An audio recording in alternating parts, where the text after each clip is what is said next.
sheet, and so I don't want to delay things by too much. And we'll just tell you where next year's SIGCOMM is going to be.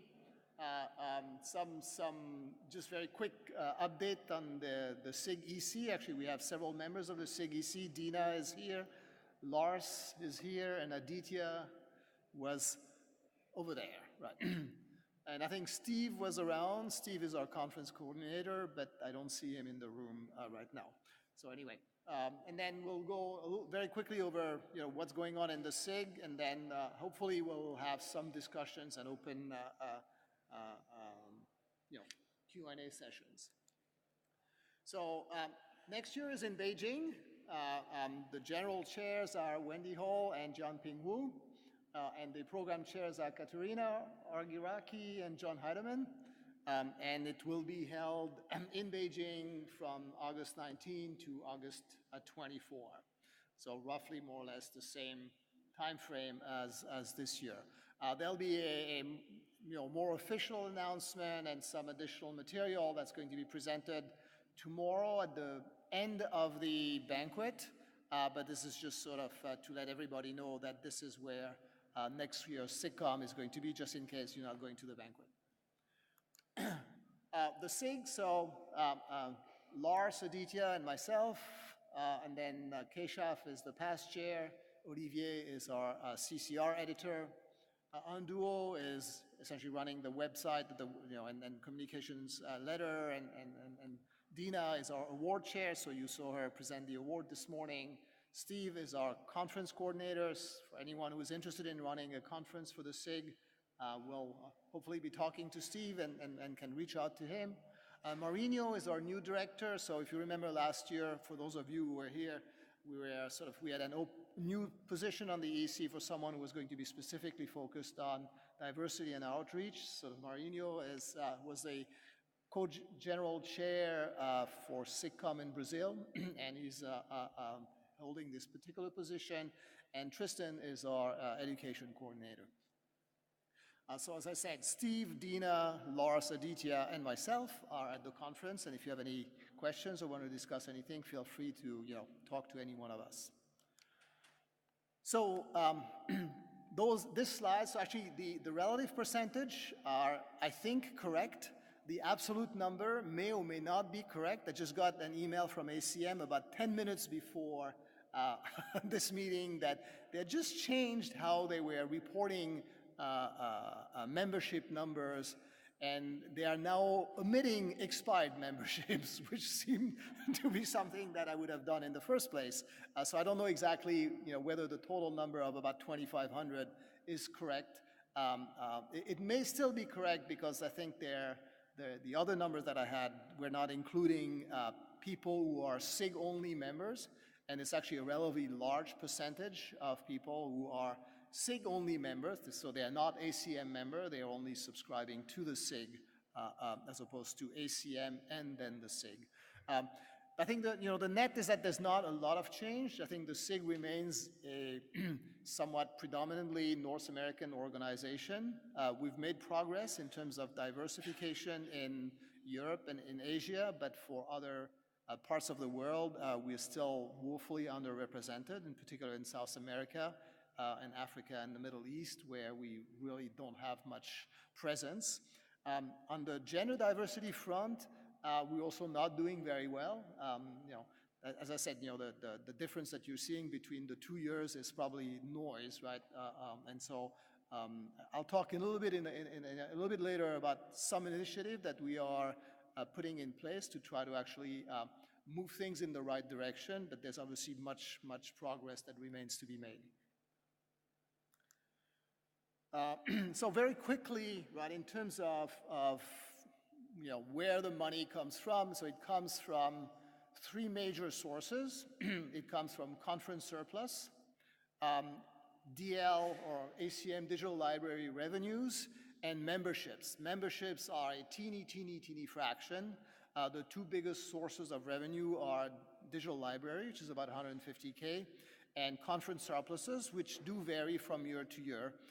And also a little bit hard to track because of how ACM reports budgets, right? So it's not as if they, the numbers are wrong, but in the same way as you have expired memberships, sometimes it's hard to figure out whether it's the actual or the predicted and so on. So approximately, our surplus for the past 12 months across all our different conferences is around 200K, which is similar to what we had in 2016.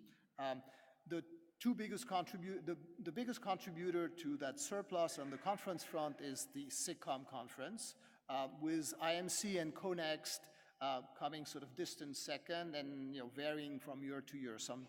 Most of the time, both conferences make surpluses, but they're significantly lower than those of the SIGCOMM conference. So these are actually the breakdown, right, sort of as for the conferences over the past 12 months. Last year was actually good. We didn't have any conference in the red, which was actually not the case in 2016. But sort of this adds up to roughly sort of the 200K that I was sort of referring to earlier. Now, how do we use our money? So we have the money that we generate every year, and we have money that we have in the bank. Right, and so we've actually been spending more than the money that we generate every year. We've been sort of spending down some of the reserve that we've accumulated over the year, and that's a decision that was made a couple of years ago and that the different ECs since then have sort of tried to stick with. We were actually originally thinking that we would be spending down faster than we are, and the reason we're not is not because we're not giving out sort of quite a bit of money, and I'll come back to that in a second, is that I think our surpluses have remained very healthy over the year. Actually, if you look at the budget, the predicted budget versus actual budgets, we typically do better when you look at the actual numbers compared to the predicted numbers, and sort of and when we do our budget initially, we look at the predicted number as opposed to we don't have the actual numbers yet. So we'll probably have a deficit of 100K, which is sounds a lot, but actually we still have a pretty large buffer, and so even though ACM requires that we maintain a sort of a sort of reserve of about $600,000, right, to be sort of financially sort of sound and be able to cover losses of our conferences if that ever happened. We still have about another 650K at our disposal that we're going to be spending over the next few years on various initiatives. So what are some of those initiatives? So, we support regional conferences such as ComsNet, AI in Tech, AppNet. So actually, let me see. We support awards, such, the different awards that you saw this morning. And we support about 280K over the past 12 months in various kind of grants. The biggest chunks being travel grants for students, but we also have diversity grants. We have grants for regional summits, for regional conferences, for summer schools in different regions. So this all comes out to about 280K. We also have childcare grants, and this is something that we're actually looking at trying to expand. So SIGCOMM a few years back started a program where there was a childcare support at the conference. That didn't work out very well, primarily because the childcare needs of the attendees were relatively diverse, and so it was really hard to come up with a solution that worked well for everyone. And so the alternative was to actually provide childcare grants that people could apply.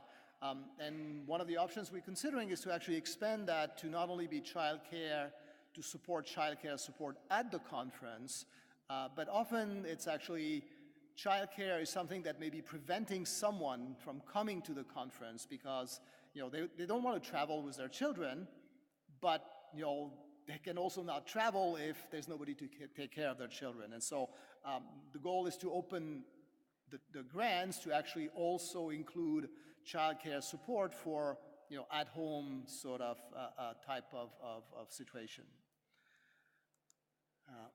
Okay.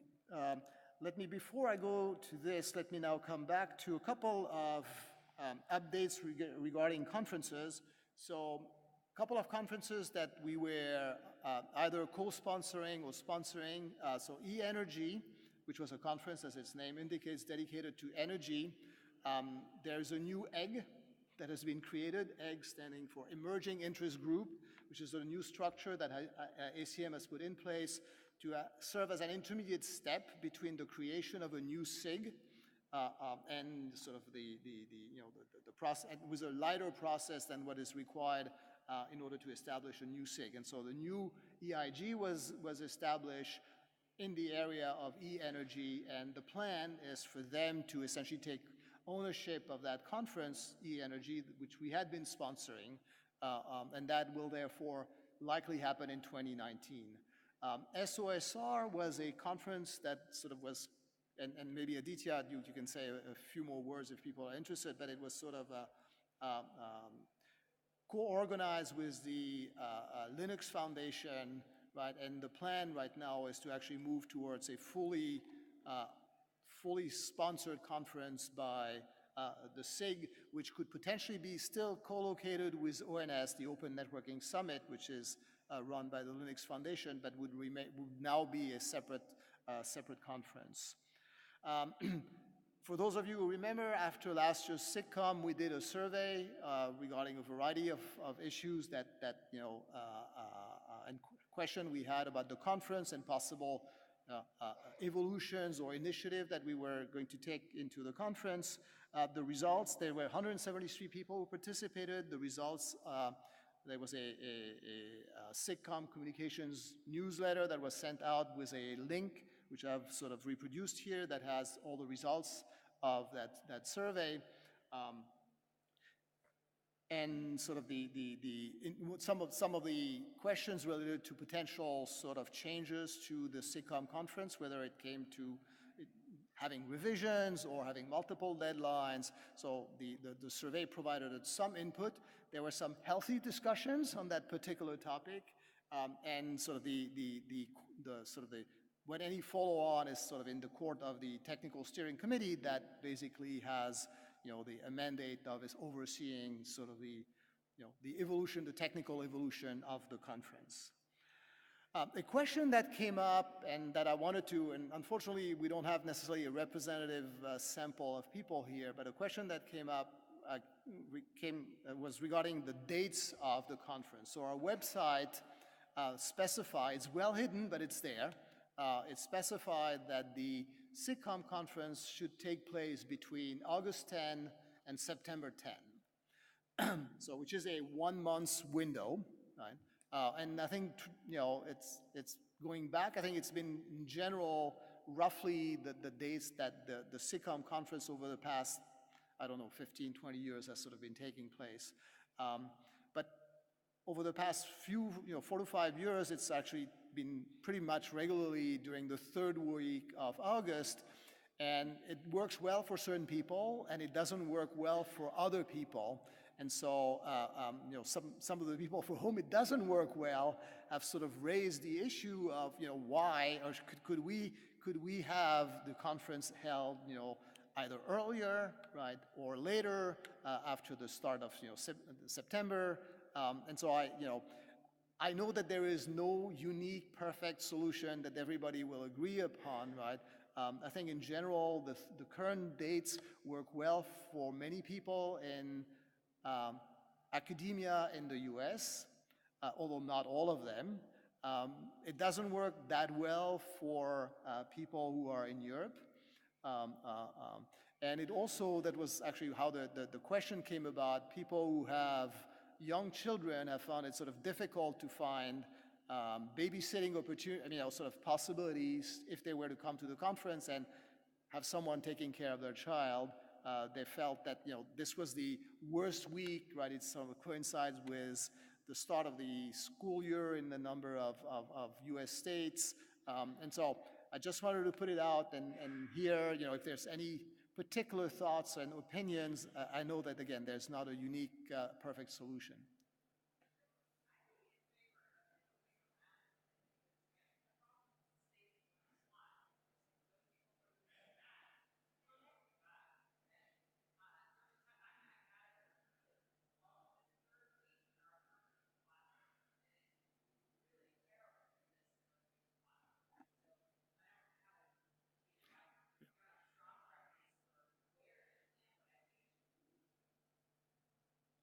Yeah, I mean, I think it's a perfectly legitimate and reasonable. I think there was sort of the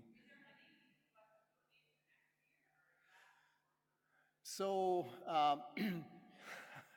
I think next year the original plan was to try to have it in early September, in part because the weather in Beijing is really, really hot in August, and while September is not necessarily much, much better, it was still going to be a little bit better than that.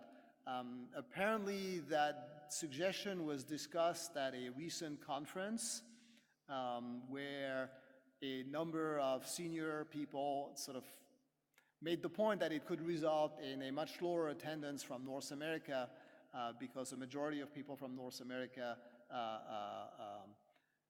tend to prefer those dates. And so this is my understanding of what led to the reshuffling of the dates back to that particular week, which is in part why I wanted to raise the issue. Because I think, I totally agree. I think it's wrong to have the same people necessarily. I mean, for me, it's actually, I like this date, right? It's not bad for me. So right, but I agree that it's not really the best to have, the same people being hit all the time.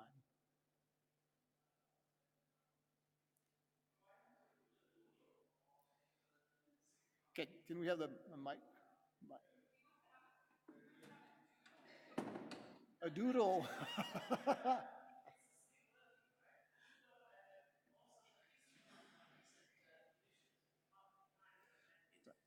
Right. Yeah. So, I mean, right, we could have a survey on Yeah, yeah. Right, but being the member for some aid, let's say the survey can be much shorter than the comprehensive survey by Doodle, right? So you have several fields to fill, which is much faster to get the results. Yeah, I mean, we could certainly, I mean, that one follow-on would be to try to get a sense for, what is the relative split in terms of preferences across the community. Um, uh, at the same time, I feel that the principle of some level of rotation is one that is not necessarily should not be necessarily driven by just numbers of how many people are in one category or another. So I may use the example of Mobicom, which does one thing badly, and I will turn that into a virtue, which is it tends to kind of, it used to be in September, but these days it moves around between mid-August to end October. Partly because the different venues have different preferred dates based on, say, weather, based on large conference hall availabilities, and so on. Mm-hmm. And I think that sometimes solves this problem that when one group of people don't get hit every year, and perhaps that's a possibility to consider. But also the stability of SIGCOMM, I think, is also very much appreciated. So it's a trade-off. Yeah. Hi, I'm Shir, postdoc at Princeton University. I was actually one of the people, I don't know if there were others who raised this issue. I have 3 kids, and that's why this specific week is a week where it's no childcare at all, no daycare, no day camps, nothing. I left my partner to fend with the 3 kids, which may build character for him and the kids, but nonetheless is not always trivial. So this is why this specific time is a bit more problematic for parents in general.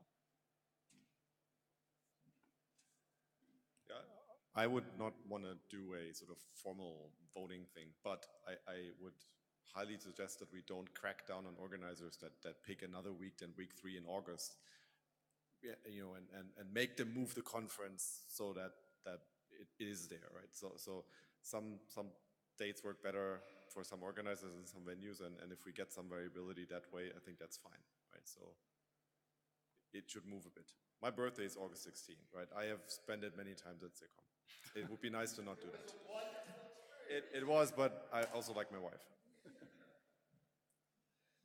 Hi, Colin Perkins, University of Glasgow. There was a comment earlier about increasing geographic diversity of the participants. If we survey the current participants, you are likely to end up ossifying on the current geographical distribution, because you'll pick a time that suits the majority of the current participants. Right. And yes, this may be an inconvenient week for childcare for North Americans. It's a great week for people in the UK. Schools haven't gone back yet. All right, so I mean, again, I'm not sure. I mean, I was not planning on reaching a consensus. I think I wanted to at least make sure that the topic was brought up, that there was an awareness that, dates, and, this is a date that not necessarily works well for everybody, and therefore that, it's probably useful for us to think about what it is that we can do to sort of even out the pain in terms of when the conference takes place, while at the same time acknowledging, and I agree with what Lars was saying, is that we don't want to force, organizer into picking a particular choice that would be bad for them. I think what we want to try to encourage is sort of greater diversity in, the choice of dates, so that a particular date that is bad for certain people doesn't repeatedly occur. And if you really care deeply, right, and you want full control over when it is, we're looking for venues for 2020 in North America, and here's your chance to, fix that dates that work for you. If you send us a good proposal, Yeah. hey, Would Atlanta it may work.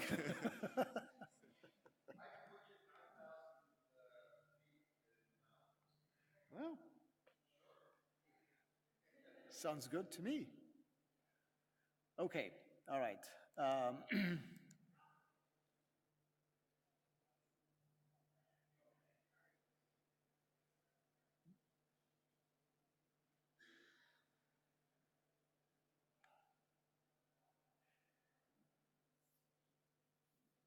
I know there's no formal slot for the technical steering committee, but I thought, given that you just mentioned the survey and having moved the next steps into the technical steering committee, that it would be worth saying that the technical steering committee has discussed the idea of multiple deadlines, and the decision is to wait and see what the NSDI experience turns out to be. And so, and there's some intent to gather data that might allow some form of additional insight into what it would mean if SIGCOMM were to move to multiple deadlines. So just so people know that that aspect of the survey did get discussed, has gotten discussed in the technical steering committee, and that is the current plan. Okay, thanks for that. All right, a couple of other things to make you aware of. So reproducibility, I mean, you've probably heard sort of that particular topic mentioned on a number of occasions. It's sort of risen to prominence, and I think rightfully so. There's been a number of workshops that have been organized. It deals with essentially the question of, can we sort of, if somebody has some results, can we repeat or reproduce those results, and under what conditions, as well as, are the systems that have been used to generate those results available to others. And so Olivier, which is the CCR editor, has sort of put in place an initiative that is in this general area, which is going to be aimed at evaluating artifacts, right? So that are, part of what we're presenting at conferences, and that are often used to generate some of the data on which, results in some of our papers rest. So these are charts that Olivier sent me that basically, so this particular charts just sort of shows the number of artifacts that were included in publications across our different conferences. And so you can see that there's actually, it's not every paper has an artifact, but a solid number of papers do include artifacts. And at the same time, ACM has put in place a so-called badging system that basically allow you to evaluate and report the evaluation of those artifacts that that have generated data or that are, part of what a paper is all about.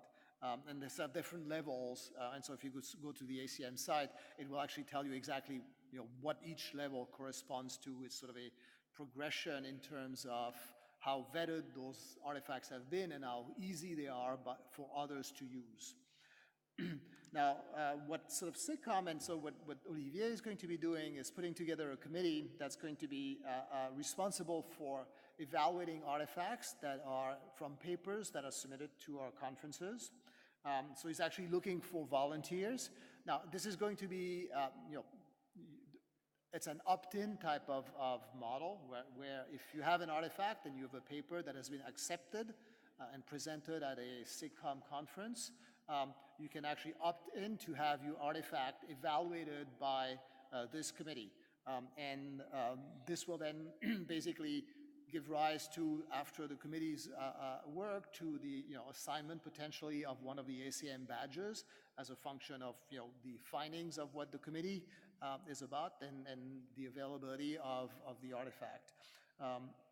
The goal is to sort of publish a summary of all these evaluation in CCR, and sort of Olivier is currently he has identified a couple of people who are going to be willing to help him spearhead that particular committee, but obviously they're looking for additional people. Evaluating an artifact is actually quite a bit more work than reviewing the paper that might be accompanying or that might be, on which the artifact might be based.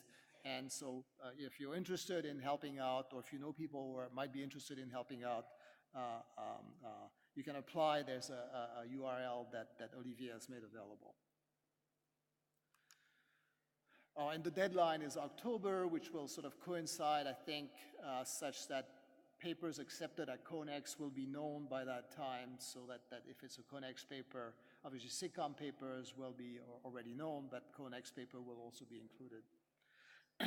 So a couple of projects, as I mentioned earlier, increasing diversity. So one of the things that the SIG is doing, and that will be announced more formally at the N2 Women Dinner on Thursday, is to actually expand our collaboration with the N2 Women organization in a number of different ways.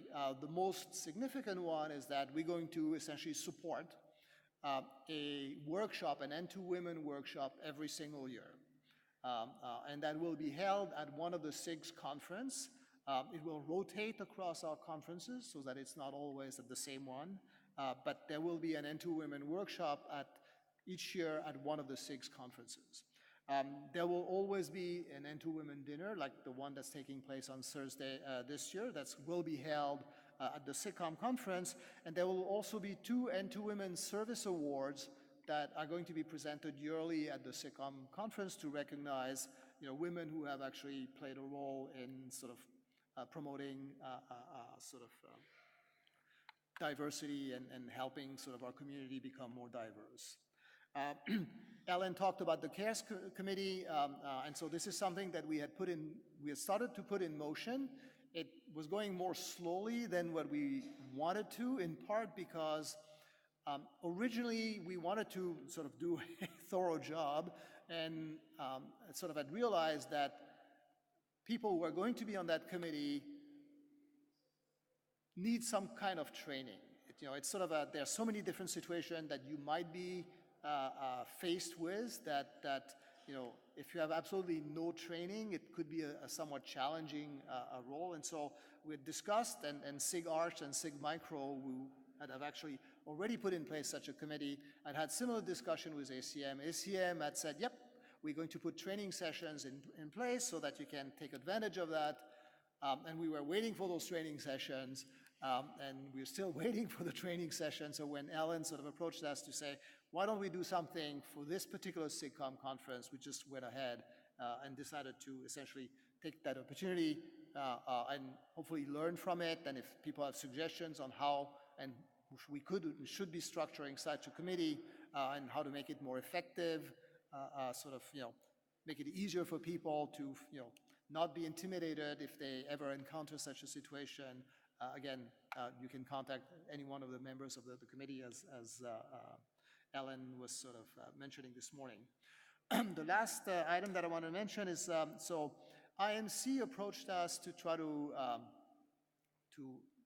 run a shadow PC meeting, which is something that many conferences have been doing.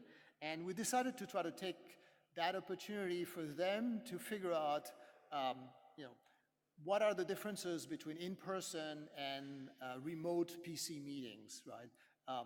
Remote PC meetings through WebEx or Zoom or some of these other tools, right, are obviously logistically much easier to organize. It makes it therefore easier for people, from different backgrounds to sort of to participate. They are less expensive for those people, right, who don't have to figure out how to travel and so on. But obviously, they don't give rise to the same kind of interactions that you have in an in-person PC meeting, right? And although a shadow PC meeting obviously doesn't involve exactly the same mix of people who are participating in regular PC meetings, we felt that it was going to be money well spent to try to give them both the opportunity of do the things that they wanted to do in the first place, and for us to try to gain some insight into how those differences may play out in the context of the decision. So they'll be providing a report that will be published in CCR about their experience, what worked, what didn't work, and so on. But I think the high order bit in terms of the feedback that they gave us after sort of the event was taking place, it's not completely done because they're going to be meeting at IMC to actually have some of the members of the two different groups sort of discuss how things went for each side. But I think the high order bit was that they felt there was no huge difference in terms of the outcomes. However, there was a significant disadvantage to remote PC meeting for sort of more junior people for whom actually the PC meeting is a very important networking opportunity, which obviously they don't have to the same extent when it's a remote PC meeting. Right. Just one thought. I mean, I think it's interesting to look at this as an A/B test. It's definitely an interesting thing to try. I guess I'm nervous about reaching strong conclusions from this individual A/B test, if only because I think there were two things that were on my mind. One is that we have recent anecdotal, but nevertheless evidence from conferences that changed from face-to-face PC meetings to remote ones. Oakland is in this category, where people who were on the PC in the back-to-back years of the switch have reported anecdotally that they felt that the quality of intellectual discussion in the remote PC meeting and level of engagement of PC members was radically inferior with a remote PC meeting. And so there is anecdotal evidence from other PCs that's negative. I think the other thing I would just say is that I think there are certain things that happen at face-to-face PC meetings that may affect a very, very small number of papers and wouldn't be seen as a very major high-level effect, but where, for example, there's a strong disagreement about a particular piece of prior work and three people who are experts go into another room and talk for face-to-face very animatedly for 30 minutes. And for our flagship conference for SIGCOMM, I would hate to see those sorts of opportunities go away. Right. So I think you're reading a little bit too much, and maybe you have some sensitivity to the topic, right? There was absolutely no intention of using this as sort of a strong piece, as I think I tried to position at the beginning, right? The composition even of the two of a shadow PC is very different from the composition. So there's no intent of, this is just one bit of information that's going to be added to a very complex, right, and problem that we are all looking at, and obviously no one is going to be making any decision on the basis of whatever the outcome of that is, right? So I think that is clear and obvious, right? In the same way that we don't want to make decisions on the basis of, as you pointed out, anecdotal evidence. It's just one piece of information, and Thanks. Yeah, I get it. And sorry, I think my high bit wasn't that I think some momentous decision is going to be made on the basis of that A/B test. I think my point was that in the sense that this is an anecdote, there are other anecdotes as well with different conclusions. Sure. I mean, and we should be gathering all the information that we have. I think that's really, it's an information gathering process and you know, the more information we have, hopefully the better the decision we can in the end make. So I wanted to just point out that there's another message in here, which is the criticality of what we do in odd ways of putting young junior researchers together with senior researchers.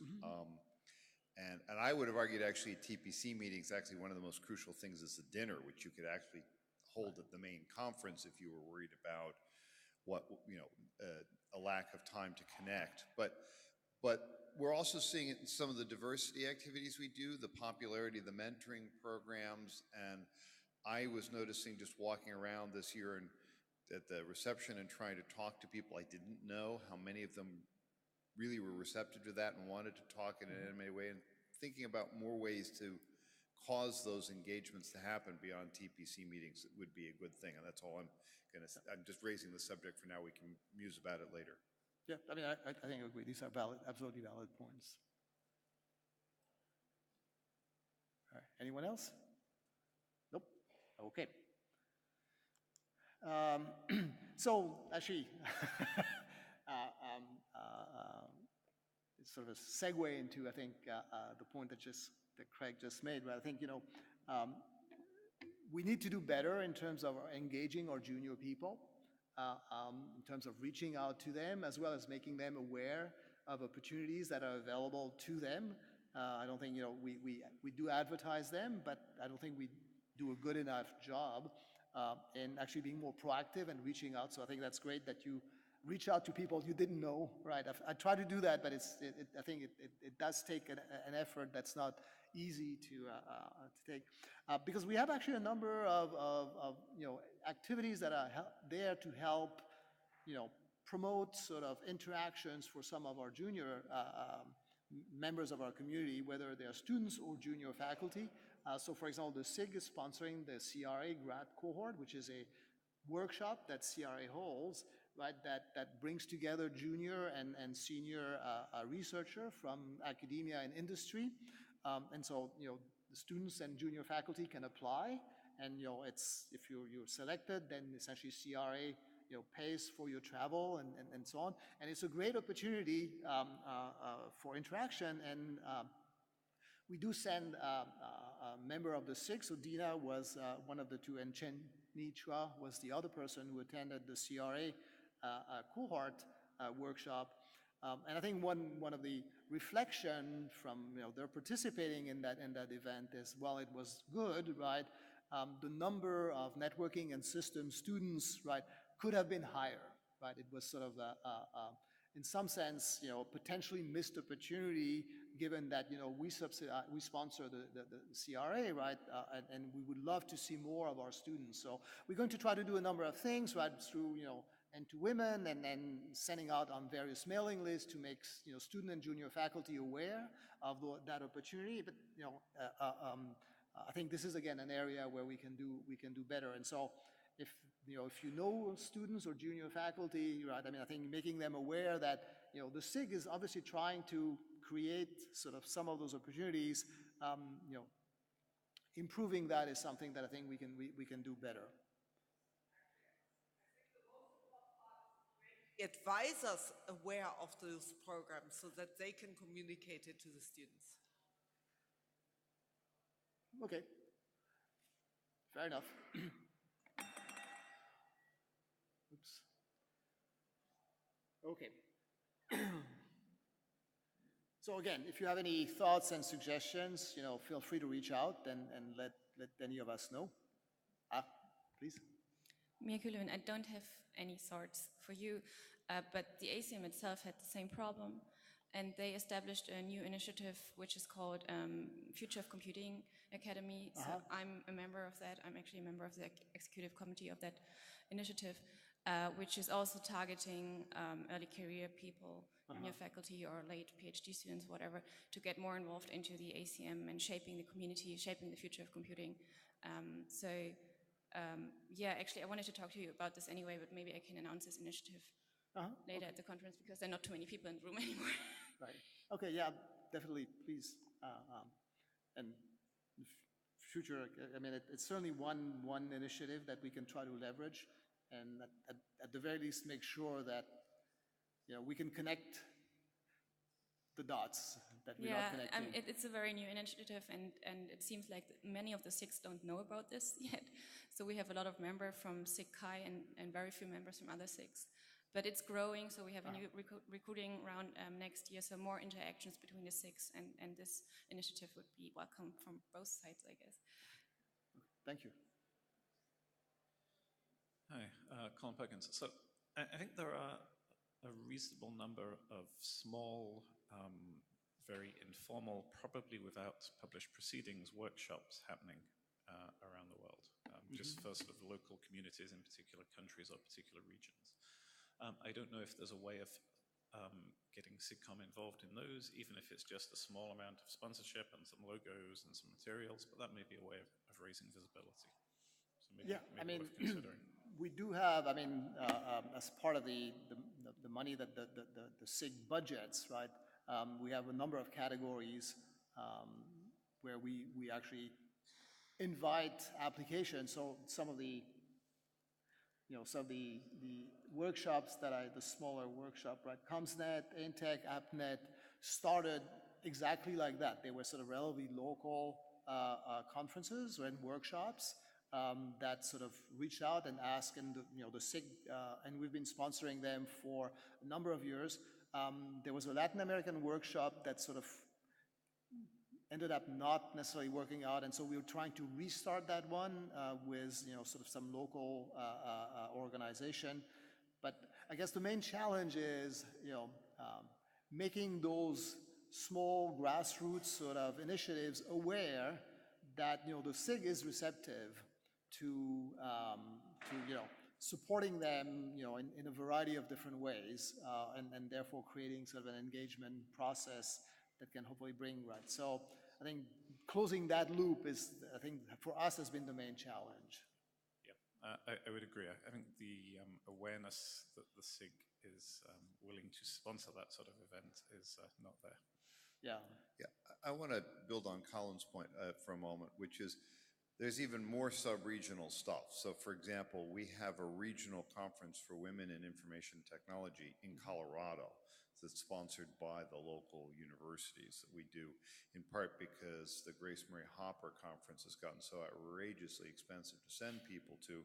You now have to rent a house at the venue like 12 months in advance to be able to send, we try to send 20 to 30 students, and the only way to do it now is to start looking at renting a house near the venue kind of thing. It's gotten that outrageously expensive. It was $800, a month ago it was $800 a night for hotels in Houston that were anywhere near the conference venue, like within 10 miles. So it's getting crazy. But anyway, so there are lots of these other local things, and I will say the students are quite engaged. Just, that's the other point is, finding the way to reach them. Right? We have an ACM chapter, we have an ACMW chapter, we have all these things, and a security chapter. They're all run by women in my department, which is sort of interesting, but the students who've taken over the running of it. We've got all these active things going, and maybe we should think a little bit about how to tap into some of those. Yeah, as I said, I think absolutely right. The big challenge is how to sort of push the information so that it reaches them. And I think Anya's point that we maybe should try to reach out to the advisors is sort of a valid one. Right, they might be the right entry point. Though some advisors are sometimes not necessarily as on top of things as others, so it might not. It will vary, right? So, and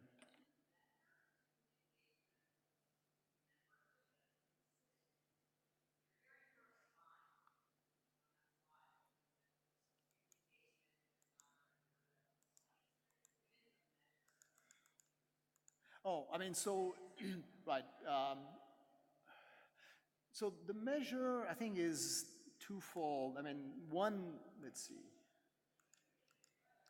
Oh, come on. Right.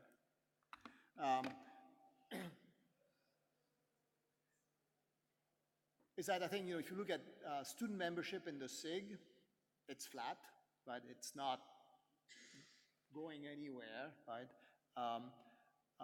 Conversion of student membership into SIG members is not very high.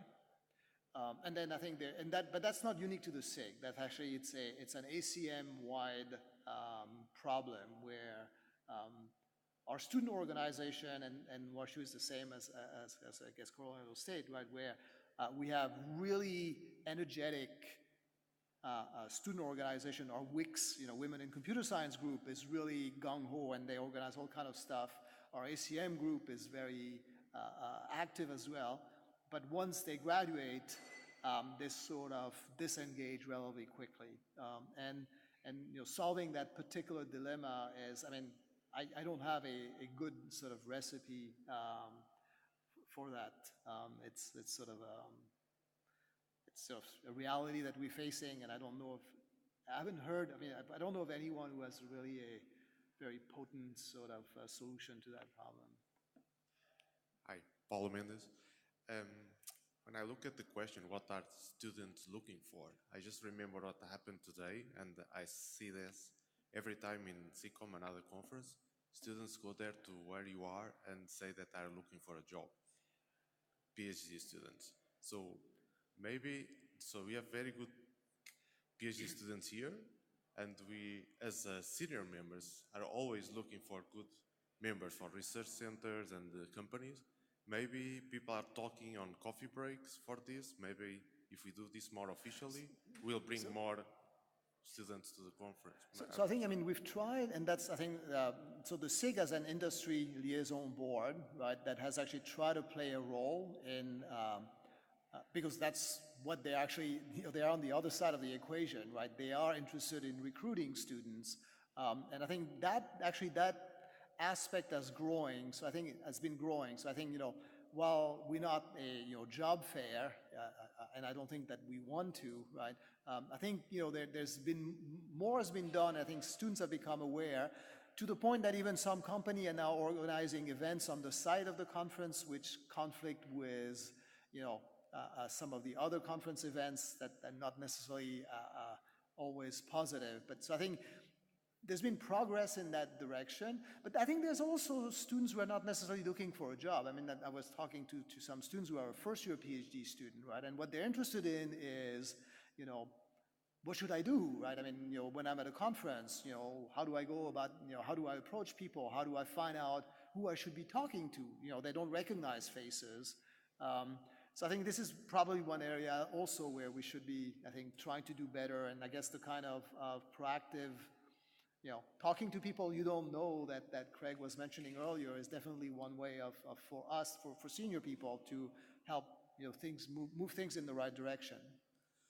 One of the things that you could think about is making those people that actually get student travel grants required to be part of a social student-to-student interactions, kind of organize the most senior students to actually introduce some of the junior students to how are certain things being done. Just kind of informal, kind of a lunch or breakfast kind of organization stuff. Okay, yeah, we actually do that with our faculty, with junior faculty actually exchange recipes on how to navigate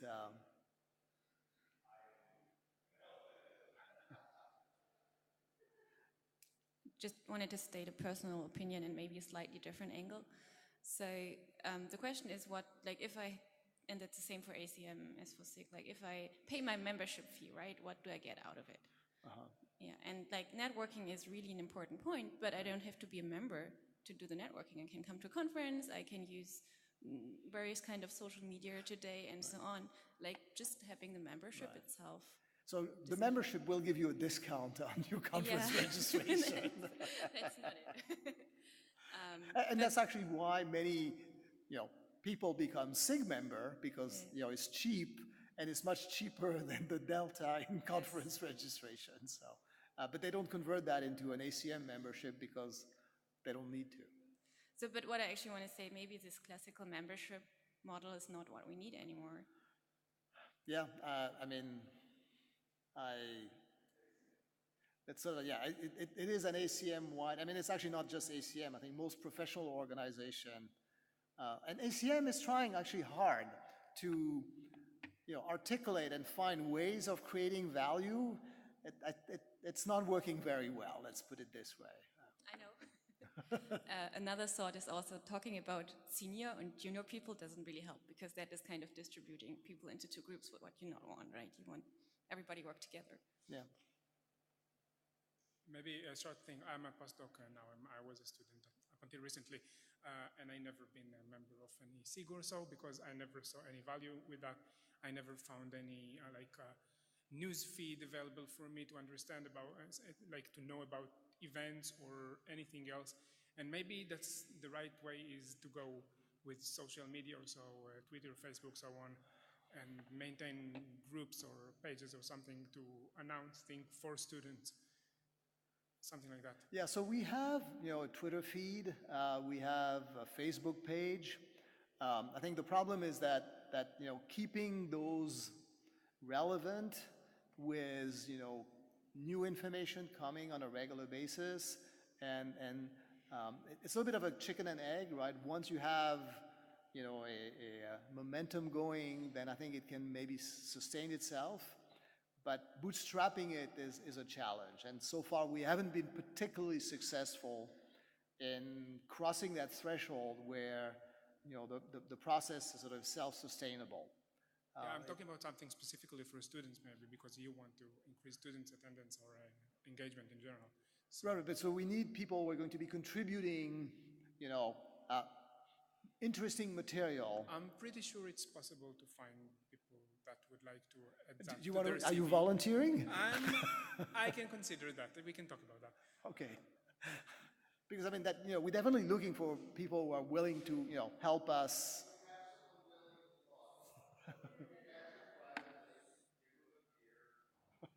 And get him to sign after 2 beers, right?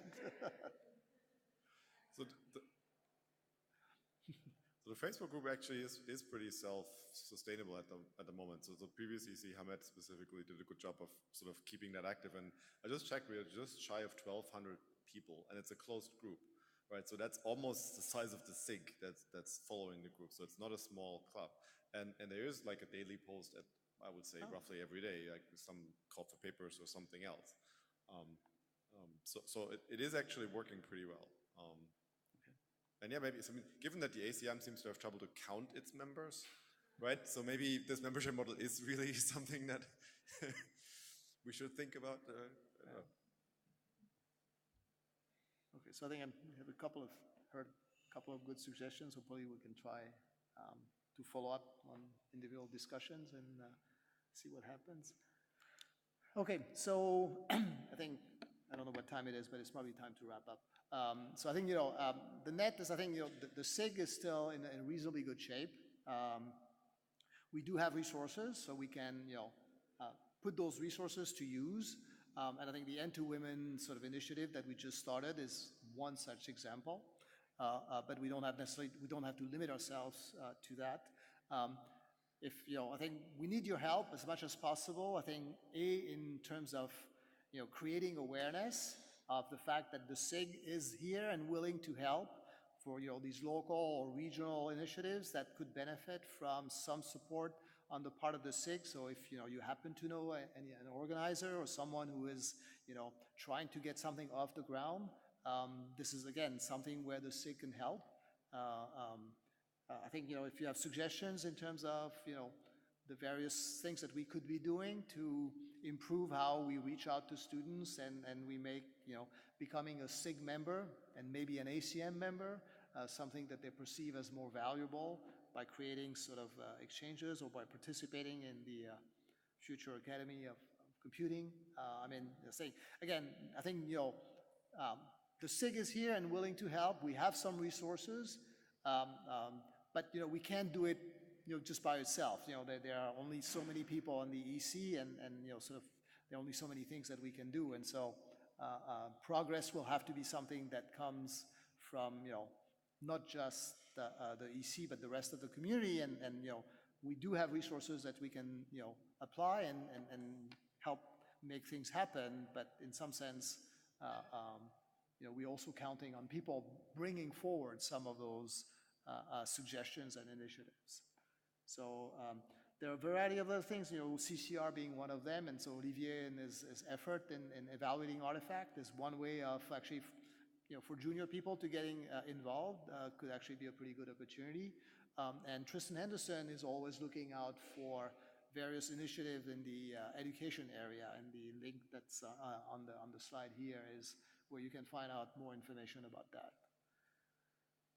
So unless there is anything else, I think I will be bringing this session to a close. I don't know, Lars, Aditya, Dina, do you want to say something? Please shut up, this is what you want to say. Hi, Chao from Yale. I'm a postdoc. I'm just wondering, in 2015, SIGCOMM has a public review for every paper. So I'm wondering why those are not continue coming for these few years. Is there any plan to bring it back? So I think the technical steering committee is the one that actually would be the best. And Ellen, you're the only one left of the technical steering committee right now. So I don't know. I mean, I think this is as part of the what a program chair decide they want to do. So program chairs have some flexibility in organizing the review process and how it goes about. And for example, there were years where the conference had rebuttals, right? And that we're not doing that anymore, right? And there might be sort of people who think that maybe we should reintroduce rebuttals. So it's part of the process of keeping the conference sort of alive is experimenting with different things. I'm not aware of any plan right now of resurrecting public reviews. That would again be something that either an individual program chair or the two program co-chairs or the technical steering committee would be sort of deciding.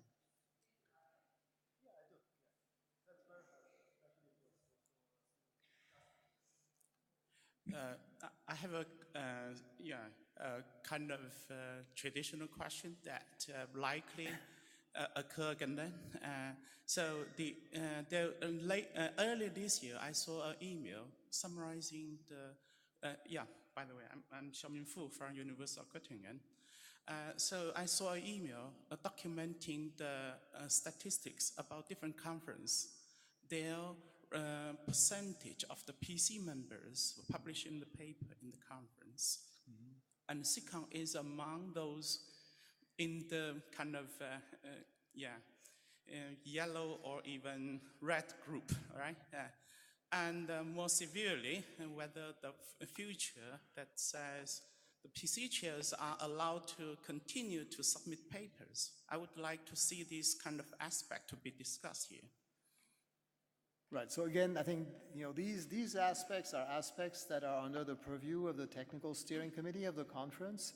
So, in some sense, the EC and the executive committee and the technical steering committee try to partition work. That doesn't mean that we're completely ignoring it, right? So if there is a community sort of outcry about a particular issue, obviously the EC is going to be stepping in. And we have certain initiatives that we want to promote or encourage, right? And the EC will do that. But in the end, the technical steering committee has the responsibility of making the decisions that are going to be affecting the program of the conference itself and the review process in particular. I think there have been discussion in the past, right, and it's gone back and forth in terms of whether PC chairs should be prevented from submitting papers versus allowed to submitting paper.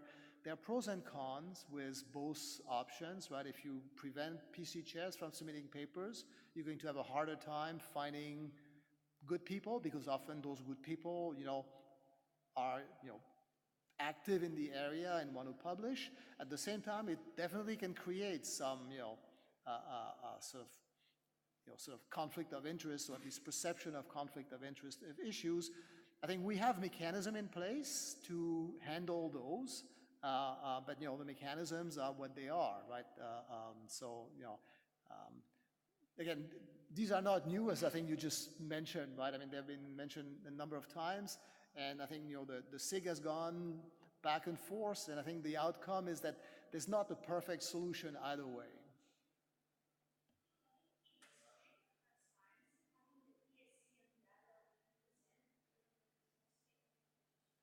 Right, so I mean, Brad was here, and Ellen is part of the TSC, and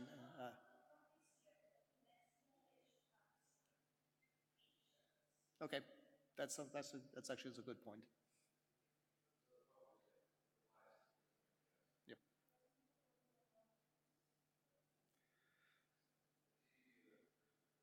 Yeah. So I just wanted to throw in a plug for Peterson and Davy, the textbook. Oh, yes, thank you. So this is a resource that many of us use in our undergrad classes to teach networking.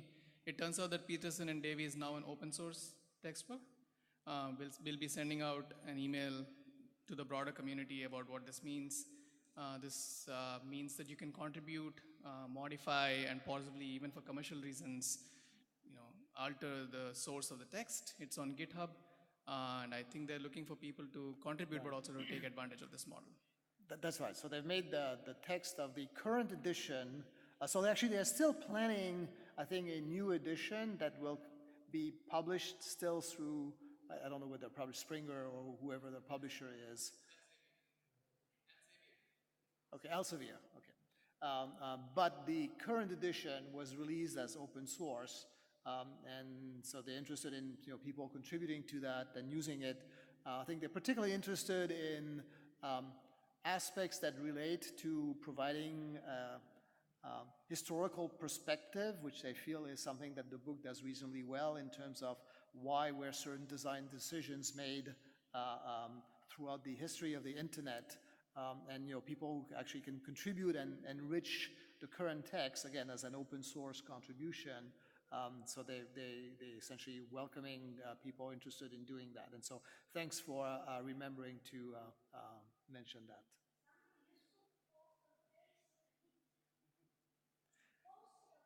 Post it on Facebook.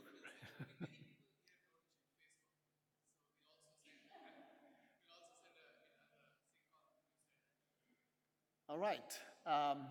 Unless there's anything else, I will be bringing this session to a close. Thank you for everyone who stayed till the bitter end.